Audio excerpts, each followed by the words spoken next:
Iyo bang napapansin ang ating panahon? Kay bilis na lumipas, parang kailan lang ang noon. Bawat bagay ay nagbabago, maging ugali ng tao. Tahanan na tahimik, bakit ngayon ay kay gulo? Mga kabataan ay naliligaw,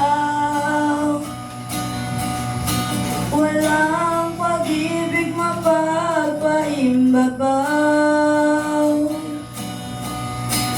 Nasuwayin sa mga magulang, ang buhay ay walang kabanalan.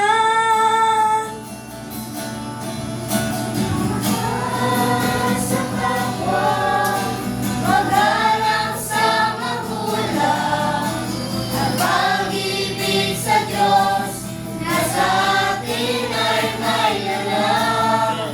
Yan ang mabubuting asal na dapat matutunan at dapat isabuhay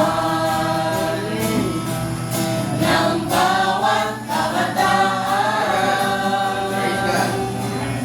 Hati-hati ang mga bata pag nagsasalita, puno ng paggalang, mahinahon at payapa. Ngunit bakit ngayon unti-unti nang nawala mga panunungayaw, ang bulaklak na nang dinilang. Gising na ngayon, kabataan, ang Diyos sa atin ay naghihintay. Ating palingasin ang mga ilaw at huwag umayon sa sanlibutan.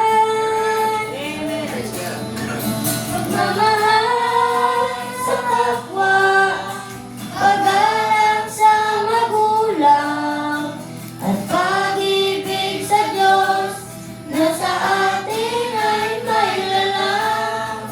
Kaya mabubuting asal na dapat matutunan at dapat isabuhay ng bawat kabataan. Mamahal sa kapwa, paggalang sa magulang, at pag-ibig sa Diyos na sa atin ay may lalang. Yan ang mabubuting asal na dapat matutunan, na dapat isabuhay ng bawat kabataan. Dapat isabuhay ng bawat kabataan. Amen.